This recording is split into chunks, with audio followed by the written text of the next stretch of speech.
This is the moment. It's all been leading to this. 24 days, 24 movies. Some of you may have predicted this a few days prior, others maybe since the beginning. Though if you didn't predict it yesterday, you and I are going to need to have a heart-to-heart.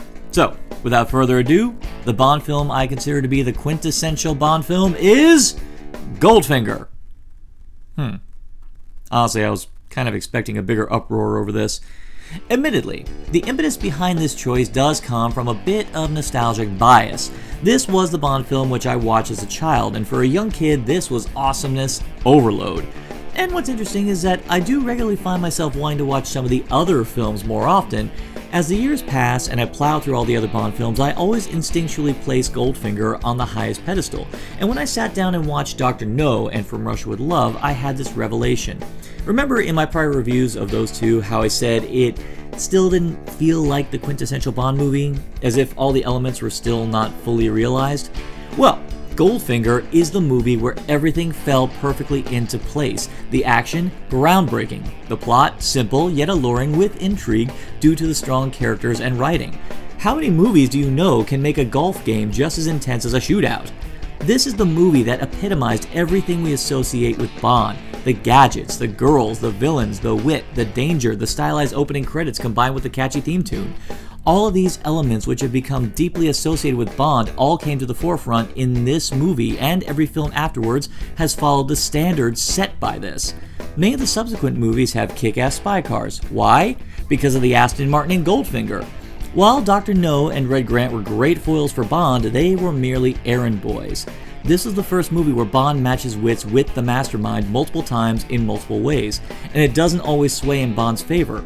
Bond stops Goldfinger from cheating at cards and steals his girl. Goldfinger knocks out Bond and kills the girl in a decidedly eerie fashion, creating an image that has embedded itself in the minds of filmgoers for generations to come.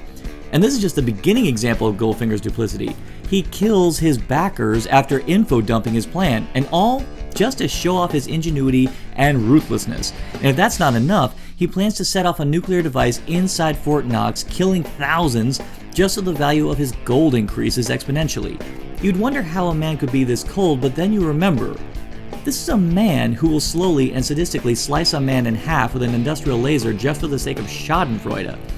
There were decent villains in the prior two films, but neither of them reached this level of nefariousness. It can even be debated if there's ever been a villain like Goldfinger since, but I think I'll save that debate for a later Double-Ovember. This was also the movie where Q, and by extension his gadgets, really got a chance to shine. So beloved is the Aston Martin unveiling scene, now all the other films don't feel like Bond films unless you have Bond getting into a childish tiff with Q, and Desmond Llewellyn was a major contributor to that charm. And the trend setting didn't stop there. As you recall, I was very vocal about my disdain for the leading ladies in the prior two Bond films. They were bland, uninspired, dull, and brought nothing to the table save for a pretty package, but not pussy galore. She was the first Bond girl that odds are would deck you for calling her a Bond girl. The first time you meet her, you are just as impressed as Bond, and a lot of that credit goes to Honor Blackman, who imbues the role with grace, intelligence, and strength. When she says she's a pilot, you believe it, and when you see her trip Bond on his face, you can believe she did that. You can believe she trains a flying circus of pilots who share in her audacity. When Pussy turns against Goldfinger, thanks to Blackman's performance, you can see the gradual transition from ambitious woman who has aspirations of a private island to a person with a strong moral compass. That can all be attributed to the chemistry between her and Connery. Yes, the motivation behind her betraying Goldfinger can indeed be labeled offensive by today's standards, but Blackman's nuanced performance gave it credulity without sacrificing the character's integrity. While many Bond films to come have definitely built on the tropes that Goldfinger created, in the end, this film created them.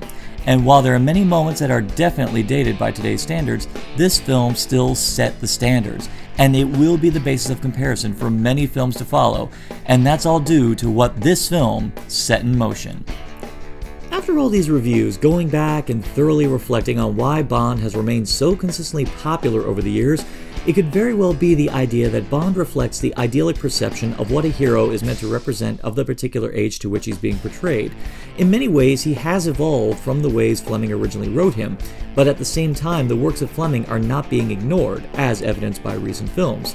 The ideas set down regarding the defining traits of James Bond have always been there, it's just that through the dedication and the imagination of the filmmakers, the actors, the writers, the producers, James Bond has always represented the quintessential action hero, and he will always be the greatest action hero of all time. Well, that about wraps it up for our first year of Double Ovember, and it has been a wild experience putting this month together for your viewing pleasure.